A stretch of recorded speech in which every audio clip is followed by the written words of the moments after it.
भगवद गीता में श्री कृष्ण द्वारा कही गई ज्ञानमय वचन एक ऐसा मार्ग प्रदान करते हैं जो हमारे महान आदर्शों को उच्चतम स्थान पर ले जाने और क्षमता और उत्कृष्टता के उच्च स्तरों तक पहुंचाने का रास्ता देते हैं। ये वचन हमें जीवन के महत्वपूर्ण पहलुओं पर विचार करने, अपने कर्तव्यों को निस्वार्थ भाव से पूर्ण करने का स्वागत करने और कर्मों के परिणामों से अलग होने की महत्वता को स्वीकार करने के लिए प्रेरित करते हैं। ये शिक्षाएं हमें अपनी आंतरिक शक्ति को पोषित करने, अनुशासन बनाए रखने और भक्ति का विकास करने की महत्वता को याद दिलाती हैं। श्रुतिविप्रतिपन्ना ते यदा स्थास्यति निश्चला समाधावचला बुद्धिस्तदा योगम वाप्स्यसि। हिंदी ट्रांसलेशन: जब तुम्हारा मन वैदिक ज्ञान के कर्म फलों से प्रभावित ना हो और वह आत्मा साक्षात्कार की समाधि में स्थिर हो जाए, तब तुम्हें दिव्य चेतना प्राप्त हो जाएगी। English translation: When your intellect ceases to be allured by the fruitive sections of the Vedas and remains steadfast in divine consciousness, you will then attain the state of perfect yoga। भावार्थ: जितने लोग होते हैं उतने किस्म की बातें होती है और जितनी बातें होती हैं उतने तरीके से बुद्धि सोचती है। जब दिमाग बुद्धि स्थिर होकर एक जगह या परमात्मा में लग जाती है तो उसे ही योग कहते हैं।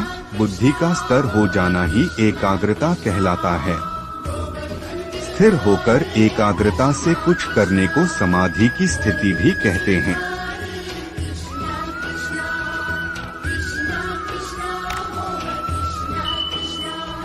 नैन छिन्दन्ति शस्त्राणि नैन दहति पावकः न चैन क्लेद्यन्त्यापो न शोष्यति मारुतः।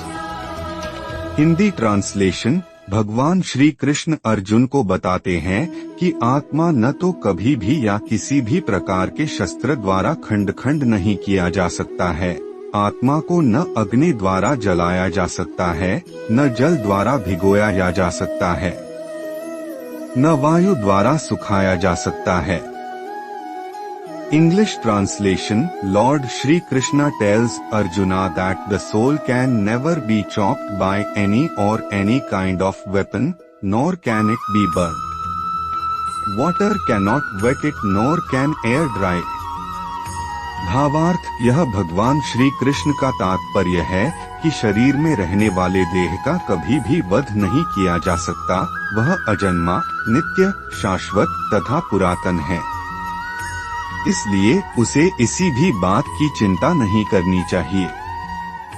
यदा यदा हि धर्मस्य ग्लानिर्भवति भारत, अभ्युत्थानमधर्मस्य तदात्मानं सृजाम्यहम्, परित्राणाय साधूना विनाशाय च दुष्कृता, धर्म संस्थापनार्थाय संभवामि युगे युगे।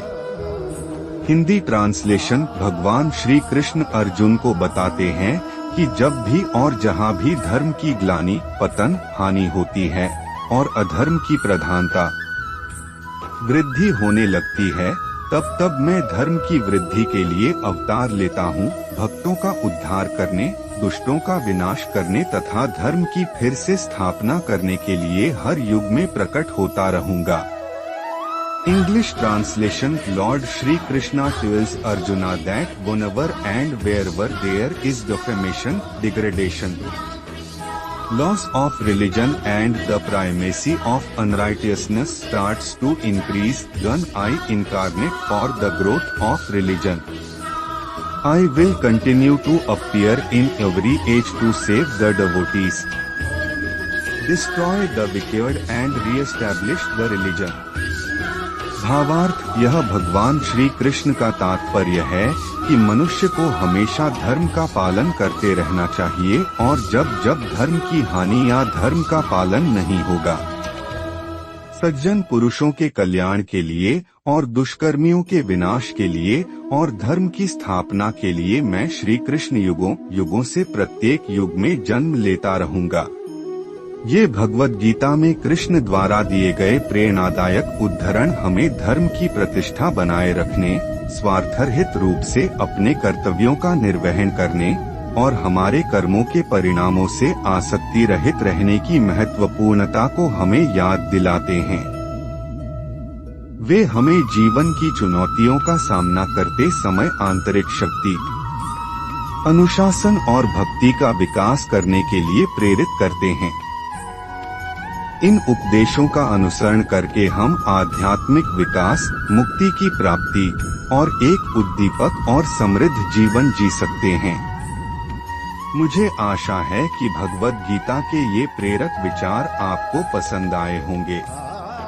तो कृपया शेयर करें, सब्सक्राइब करें और बेल आइकन दबाएं। देखने के लिए आपको बहुत बहुत धन्यवाद।